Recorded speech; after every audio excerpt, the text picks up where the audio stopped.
आज यहाँ पे गंगटा का सब्जी क्या बोलता है इसको, केकड़े केकड़े का सब्जी बना रहा है यहाँ पे। कहाँ से आया आप लोग? कलकत्ता से 4 गाड़ी माल आया था। यहाँ रास्ता बंद है इसलिए हम लोग इसको पलटी करके ले जा रहा है अभी।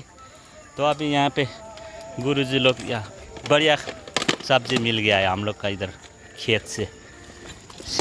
केकड़े खा रहा है यहाँ पे, केकड़े बनाने जा रहा है केकड़े सब्जी। हाँ ये खत्म, खाली सिर्फ वो खाना है।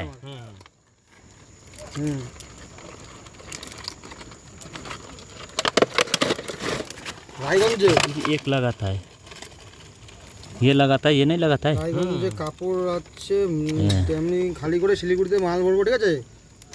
মাল খালি করে তারপরে ফোন করছি, যদি গাড়িতে জায়গা থাকে তাহলে যে হবে, আর জায়গা না থাকলে হবে না,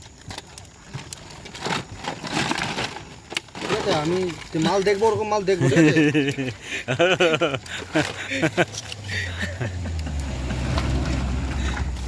একুশটা বলেছি, ঠিক আছে? আমি তাহলে ফোন করবো কালকে, ঠিক আছে? हाँ